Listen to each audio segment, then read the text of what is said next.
Left side OMR, right side ECR. நடுவுல உங்க step stone secret plots. Beach Resort Plots, just 24 lakhs onwards. Call 96268 99268. அண்ணன் செங்கோட்டையன் அவர்கள் வரும்போதே சொன்னார், காவலர்கள்ட்ட இருக்கக்கூடிய விசில கூட பிடுங்கக்கூடிய ஒரு கால சூழல் ஏற்படும் அப்படின்றத பதிவு செஞ்சார்.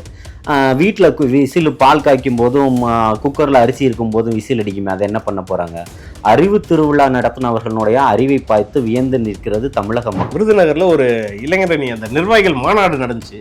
அது முழுக்க முழுக்க தாவேக்கா மாநாடை காப்பி அடிச்சு தான் பண்றாங்கன்ற மாதிரி தாவேக்காவினர் சொல்றாங்க. இது ஏத்துக்கிற மாதிரியே இல்லையே. நீங்க இந்த ரேம்ப் வாக்கு போறதும் அங்க நின்றுகிட்டு செல்ஃபி எடுக்கிறதும் இதெல்லாம் இது புதுசு. திமுக மாநாட ஒருபோதும் தாவேக்கா காப்பி அடிக்க முடியாது. அரசு பேருந்துகளை பயன்படுத்த முடியாது, சாராயத்தை வாங்கி தர முடியாது. இதுதான் சொல்ற ஃபெடரல் காஸ்ட்ரோ சொல்றதுதான் நான் இங்க பதிவு செய்ய முடியும். உன்னை எவன் அதிகமாக விமர்சிக்கிறானோ அவனே உன்னை கண்டு அச்சப்படுகிறான்னு பலமுறை பதிவு செஞ்சுட்டேன். கனிமொழி அக்கா அங்க இருந்தாங்களே, போதையில்லா தமிழகத்தை உருவாக்கிட்டீங்களா? நீட்டை நாங்க எடுத்துட்டு வந்துருவோம், அது எங்களுக்கு தெரியும்னு சொன்னீங்களா? அதை பண்ணீங்களா? எதுவுமே தெரியாத தற்குறி இந்த பக்கம் இருக்கக்கூடிய தலைவர் தளபதியும் அவருடைய தம்பிகளையும் தங்கைகளையும் பார்த்து குறிப்பிட்டு சொல்லிக்கிட்டு இருக்கீங்களே, யாரு தற்குறி? நீ கொடுத்த தேர்தல் அறிக்கையை உங்களுக்கு நிறைவேற்றுறதுக்கே உங்களுக்கு வக்கு இல்ல. நீங்க எந்த தேர்தல் அறிக்கையை வக்கோட நிறைவேற்றிட்டீங்க? இருக்கக்கூடிய ஜாக்டோஜி அமைப்பை கூப்பிட்டு அவர்கள்ட்ட ஒரு அமைப்பு பேசி அவர்களை 2 பிளவா உண்டு பண்ணி அதுக்கு நேற்று பாராட்டு விழாவும் வாங்கிக்கிட்டீங்க. இதெல்லாம் பொழப்பா?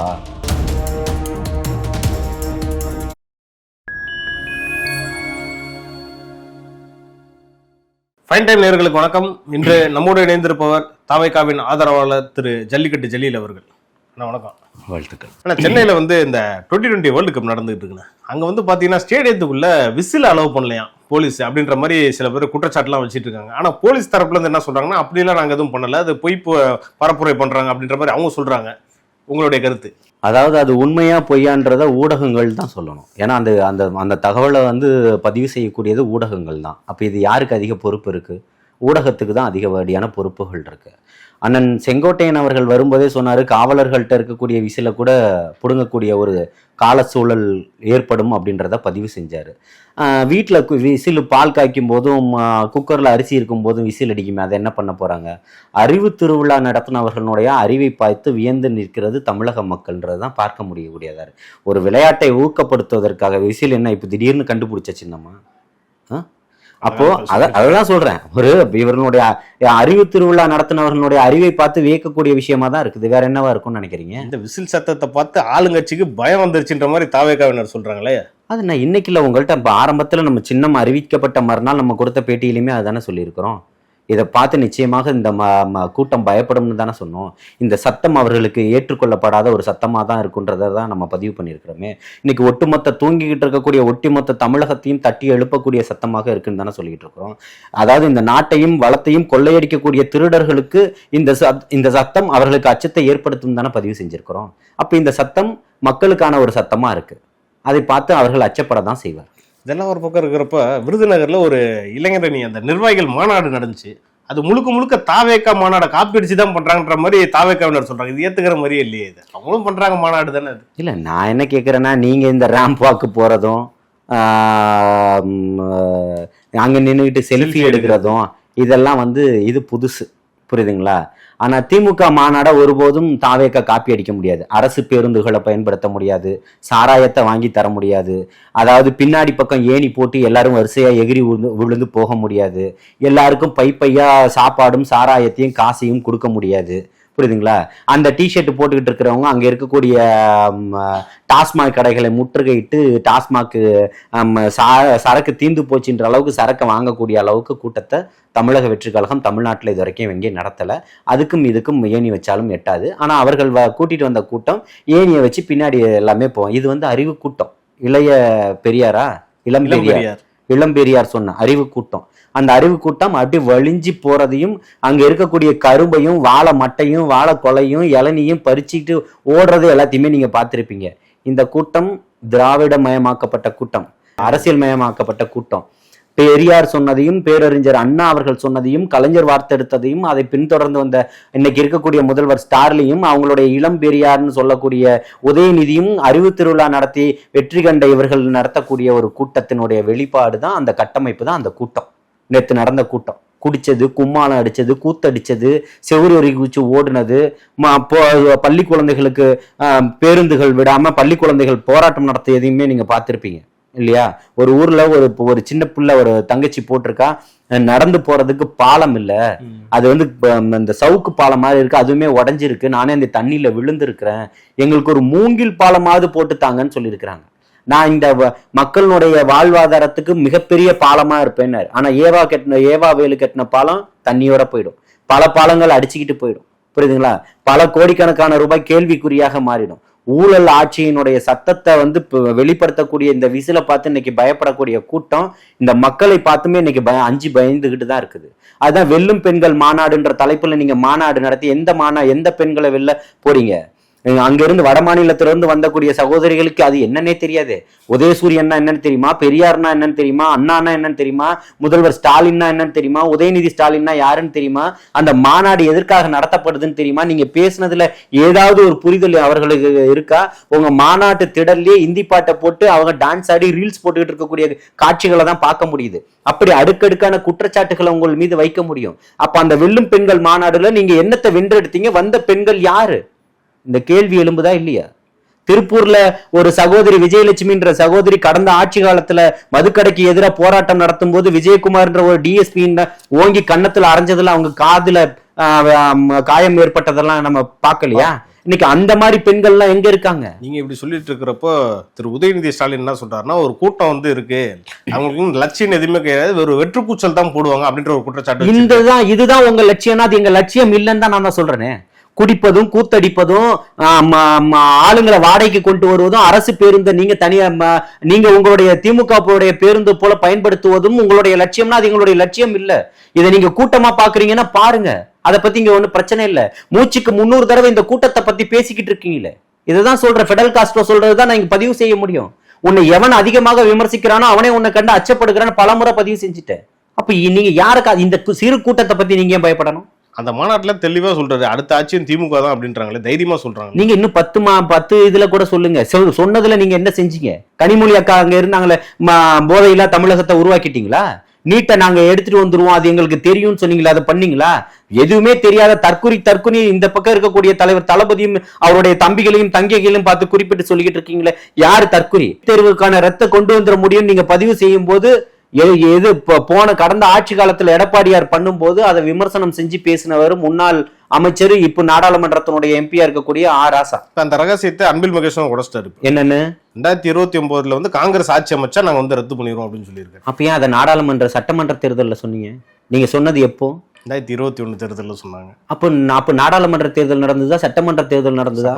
இப்ப சொல்லுங்க, அறிவுக்கும் இவங்களுக்கு என்ன ஒப்பீடு இருக்கு? நீங்க அறிவை பத்தி பேசலாமா?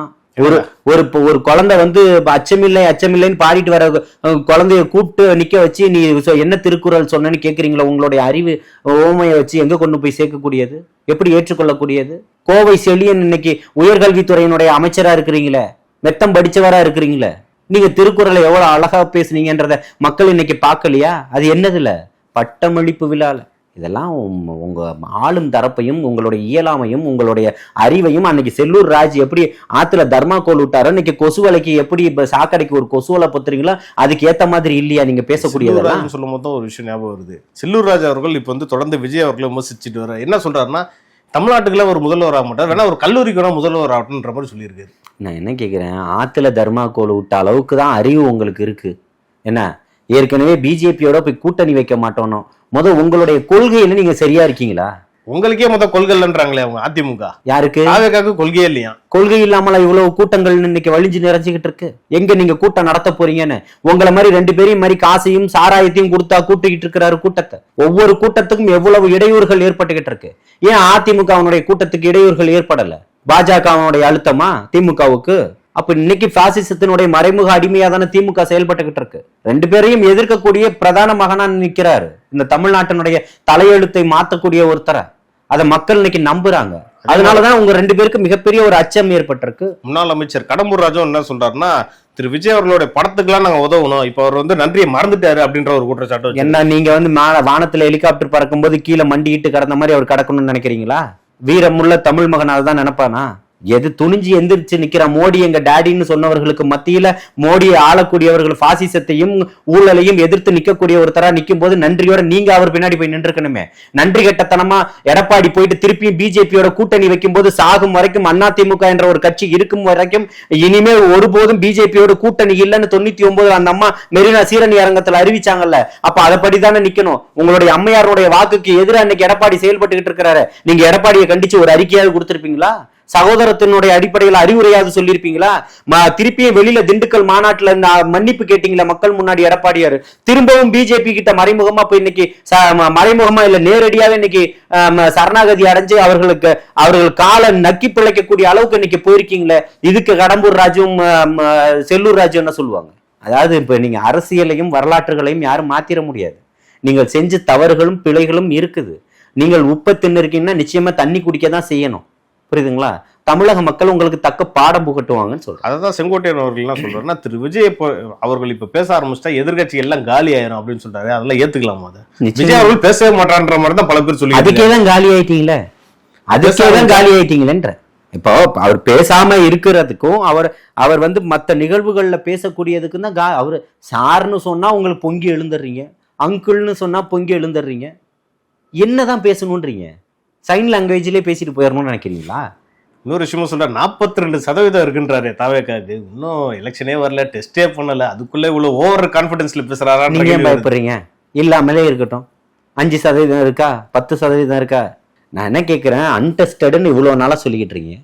இன்னைக்கு உளவுத்துறை சொல்லுது 27% தாண்டிட்டாங்கன்னு சொல்லிட்டு. எப்போ நாங்க 20% இருக்கோம்னு சொல்லும் போது அந்த அளவுக்கு ஓட்டு இல்ல, 4% தான் 6% தான் சொல்லிக்கிட்டு இருந்த உளவுத்துறை இன்னைக்கு 27% தாண்டிடுச்சுன்னு, சென்னை நகருக்குள்ளே 27% தாண்டிடுச்சுன்னு சொல்லுது. மத்திய உளவுத்துறையினுடைய தகவல் அதை விட அதிர்ச்சி அளிக்கக்கூடிய வகையில இருக்கு. அதனால பயத்துல எல்லாம் பேசுறாங்கன்றீங்களா? வேற எதனுடைய இதனுடைய வெளிப்பாடுகள் வேற என்னவா இருக்கும் நீங்க நினைக்கிறீங்க? இவங்க பாட்டு ஏதோ தெரியாம ஏதோ பேசிட்டு இருக்காங்க. அது அப்படி கூட எடுத்துக்கலாம். யாரு தாவேக்காவினா வாய்க்கு வரதெல்லாம் பேசுறாங்க அப்படின்ற மாதிரி எடுத்துக்கலாம். வாய்க்கு வரதெல்லாம் அதான் இப்பவும் சொல்றேன். அதிகாரப்பூர்வமா சொல்ல முடியும், ஆணித்தனமா சொல்ல முடியும். 1.5 கோடி தொண்டர்களுக்கு மேல ஆன்லைன்ல பதிவு செய்யப்பட்டவர்களாக இருக்கிறாங்க. அவங்க யாரும் 18 வயதுக்கு கீழே உள்ளவர்கள் பண்ண முடியாது. அதுக்கு ஓட்டர் ஐடி மெயினா இருக்கணும்.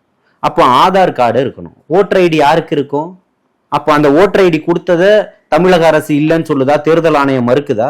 அப்போ 1.5 கோடி பேர் கொடுத்துருக்குறாங்க அப்படின்னு சொன்னா, இப்போ நான் கிட்டத்தட்ட என் குடும்பத்துல கிட்டத்தட்ட 34 வாக்குகள் 36 வாக்குகள்கிட்ட இருக்கு. இந்த 36 வாக்குகளும் 36 பேரும் தமிழக வெற்றி கழகத்தினுடைய உறுப்பினராவா இருக்காங்க? இல்லையே. அப்ப அந்த வாக்குகளுடைய எண்ணிக்கையெல்லாம் இன்னைக்கு என்னவா நீங்க கணக்கீடு பண்ணுவீங்க? இப்பவும் சொல்றோம், 30% தாண்டி இன்னைக்கு போய்கிட்டு இருக்கு. அண்ணன் செங்கோட்டையன் அவர்கள் சொல்வது உண்மைதான்.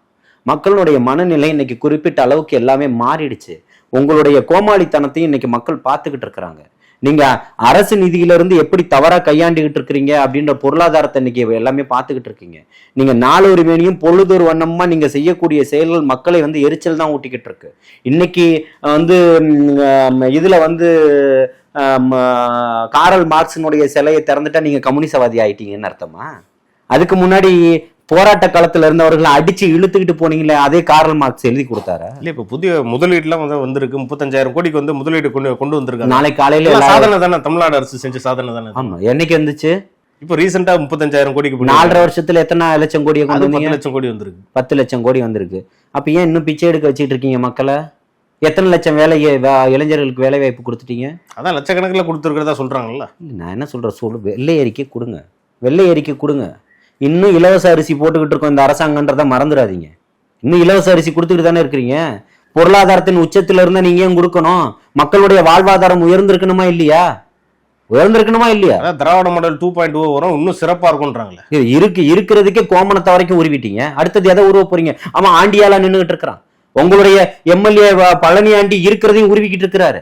அவர் பேர்ல தான் அந்த பெயர் வச்சுக்கிட்டு இருக்கிறாரு. இன்னைக்கு இருக்கக்கூடிய செய்தியாளர் கதிரவனுடைய நிலைமை என்ன? இதுக்கு இன்னைக்கு இந்த அரசாங்கம் என்ன சொல்ல வருது? மக்களையும் ஜனநாயகத்தினுடைய 4வது தூணாக இருக்கக்கூடிய பத்திரிகையாளர்களுக்கு இதுதான் நிலைமையா? அப்போ சாதாரண மனிதனுக்கு என்ன நிலைமை? ஆட்சியில இந்த அவலங்கள் இருக்குன்னு சொன்ன சகோதரன் பள்ளிவாசல் வாசல்ல வெட்டி கொல்லப்பட்டானா இல்லையா? திருச்சியில கனிம வள லாரியில ஏத்தி கொல்லப்பட்டானா இல்லையா?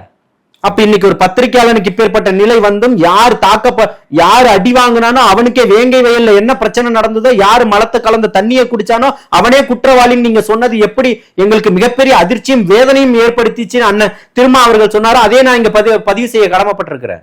அதே போல யாரு போய் நான் அடி வாங்கிட்டேன்னு சொன்னா அவன் மேலே வழக்கு போடுறீங்களா? அப்ப இந்த காவல்துறையை நீங்க என்னன்னு சொல்லுவீங்க? இல்ல அவங்க வந்து இந்த செய்தியாளர்கள் கையை கிழிச்சிட்டாங்க அப்படின்ற மாதிரி தான் குற்ற இது போட்டிருக்காங்க எஃப்ஐஆர்ல. செய்தியாளர்கள் ரவுடியா? அப்ப இன்னைக்கு பத்திரிகையாளர் சங்கம் ஒட்டுமொத்தமா தமிழக அரசை நீங்க முடக்கி இருக்க வேண்டாமா? ஜனநாயக சக்திகளை ஒன்று திரட்டி இருக்க வேண்டாமா? உங்களுக்காக ஆதரவான குரல் கொடுக்கறதுக்கு தமிழக வெற்றி கழகம் தயாரா இருக்குது. தலைவர் தளபதியினுடைய அறிக்கையை படிக்கும் போதே உங்களுக்கு தெரியும். இதுக்கு என்ன சொல்ல போறாரு முதல்வர்? தேர்தல் அறிக்கைக்கு தனியா ஒரு சிறப்பு இணையதளம் வரை வச்சிருக்காங்க. இவங்க சும்மா வச்சிருப்பாங்க, அதெல்லாம் செய்ய மாட்டாங்க. திமுக இருந்து காப்பி தான் அடிக்க போறாங்க அப்படின்ற மாதிரி ஒரு குற்றச்சாட்டு இருக்கு. சரி, நான் என்ன கேட்கிறேன், திமுக இருந்து காப்பி அடிக்க போறாங்க. நீ கொடுத்த தேர்தல் அறிக்கையை உங்களுக்கு நிறைவேற்றுறதுக்கே உங்களுக்கு வக்கு இல்ல. நீங்க எந்த தேர்தல் அறிக்கையை வக்கோட நிறைவேற்றிட்டீங்க? இருக்கக்கூடிய ஜாக்டோஜி அமைப்பை கூப்பிட்டு அவர்கள்ட்ட ஒரு அமைப்பு பேசி அவர்களை 2 பிளவா உண்டு பண்ணி அதுக்கு நேற்று பாராட்டு விழாவும் வாங்கிக்கிட்டீங்க. இதெல்லாம் பொழப்பா? அதான் அந்த ஓய்வூதிய திட்டத்தையும் நிறைவேற்றிட்டார்ல முதல்வர். இதுக்கு மேல என்ன? ஓய்வூதிய திட்டம் போராடியவர்களுக்கு ஏற்றால் போல் தான் ஓய்வூதிய திட்டம் நிறைவேற்றப்பட்டிருக்குன்னு ஒருத்தரை கூப்பிட்டு உங்களுடைய சேனல்ல உட்கார வைங்க, நம்ம 3 பேருமே பேசுவோம். அப்ப இனிப்பு கொடுத்ததெல்லாம் முதல்வருக்கு இனிப்பு கொடுத்துட்டா எல்லாம் நிறைவேறிச்சுன்னு அர்த்தமா?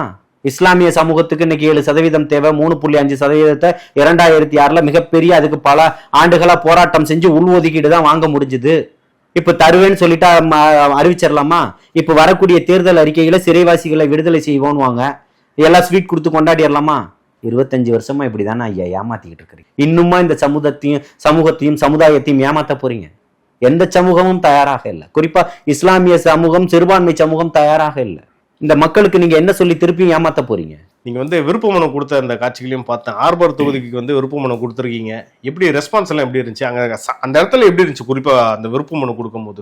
இல்ல, அது மிகப்பெரிய ஒரு எழுச்சியும் ஒரு ஆரவாரமும், விருப்ப மனு வாங்கக்கூடியதுல தொண்டர்களுடைய மிகப்பெரிய ஒரு ஆரவாரத்தையும் எழுச்சியும் தமிழக மக்கள்கிட்ட மிகப்பெரிய ஒரு மாற்றம் இருக்குன்றதையும் அதை நம்ம தலைவர் தளபதி உருவாக்குறாருன்றதையும் அந்த இடத்துல மிகப்பெரிய ஒரு எதிரொலியா பிரதிபலிச்சது. எந்த கட்சியிலும் இல்லாத அளவுக்கு விருப்ப மனு வாங்குவதற்கு ஒரு தமிழகத்தினுடைய வரலாற்றில் இவ்வளவு பெரிய கூட்டம் இல்லாததையுமே நம்மளால பார்க்க முடிஞ்சது. பத்திரிகையாளர்களுடைய செய்தியாகவும் அது இருந்துச்சு. அதுல கிட்டத்தட்ட பல ஆயிரக்கணக்கான விருப்ப மனுக்கு நடுவில் நான் ஒரு விருப்ப மனு வாங்கியிருந்தேன். என்னுடைய விருப்பங்களை சொல்லியிருந்தேன். நிச்சயமாக என்னுடைய விருப்பத்தை தலைமைக்கு தெரியப்படுத்துவேன். அந்த விருப்ப மனுவில் பூர்த்தி செஞ்சு கொடுப்பேன். அதை தேர்வு செய்வது தலைவர் தளபதி அவர்களும் பொதுச் செயலாளர் அவர்களும் தேர்தல் மேலாண்மை குழுவினுடைய வேலையாக இருக்குது. யார் எந்த தொகுதியினுடைய வேட்பாளராக இருந்தாலும் நிச்சயமாக எங்களுடைய ஆதரவு எப்பவும் அவங்களுக்கு இருக்கும். தமிழக வெற்றி கழகத்தினுடைய மிகப்பெரிய ஒரு மாற்றத்தில் எங்களுடைய சிறு பங்களிப்பும் இருக்கும். இந்த மக்களுக்கானதாகவும் மண்ணுக்கானதாகவும் மக்களுக்கான ஒரு மிகப்பெரிய மாற்றத்திற்கான தலைவனா, மக்களாட்சியை உருவாக்கக்கூடிய தலைவனா தலைவர் தளபதி அவர்கள் இருக்கிறாரு. அதற்கு எங்களுடைய குரல் எப்பவும் ஒழிச்சுக்கிட்டே இருக்கும். இதெல்லாம் ஒரு பக்கம் இருக்கிறப்ப இன்னைக்கு பனையூர்ல விருப்ப மனு கொடுக்குறாங்க. பக்கத்துல இருக்கக்கூடிய அந்த ரெசிடென்ஸுக்கெல்லாம் ரொம்ப ஒரு தலைவலியை கொடுத்துட்டாங்க அன்னைக்குன்ற மாதிரி ஒரு செய்திகள்லாம் வந்துச்சு.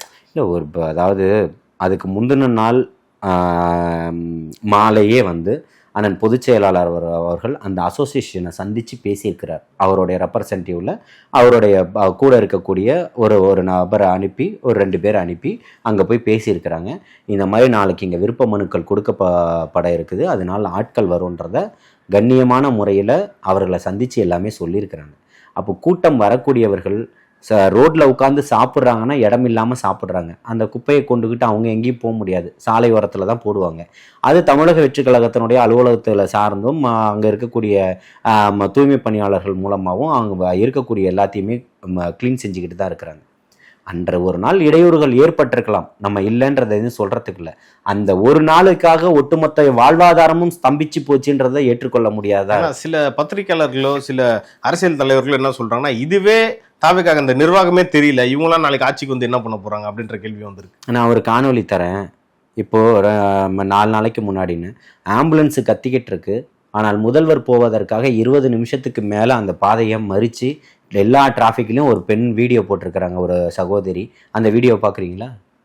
நீங்கள் நாளுக்கு நாள் நீங்கள் போகிற இடம் எல்லாமே அந்த மாதிரி தான் இருக்குது. நேற்று நீங்கள் ஒய்எம்சிஏ கிரவுண்டு உங்கள் வீட்டில் இருந்து அது எவ்வளவு தூரம், அதுக்கு எவ்வளோ தூரம் டிராஃபிக்கை நீங்கள் நிறுத்துனீங்கன்றது எல்லாருக்குமே தெரியும்.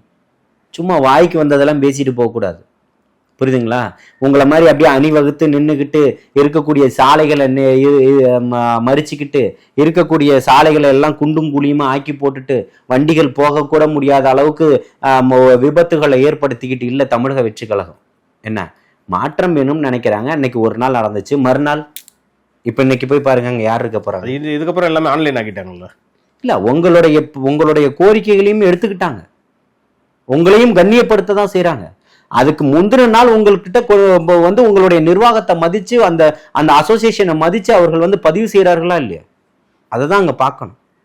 அப்போ அதெல்லாம் சொல்லியுமே நீங்க அதுக்கு ஒத்துக்கிட்டுமே திருப்பி நீங்க அதை பண்றீங்க. அப்படி இருந்தும் உங்களுக்கு சங்கடங்களை கொடுக்க கூடாதுன்னு தமிழக வெற்றி கழகம் நினைக்குது.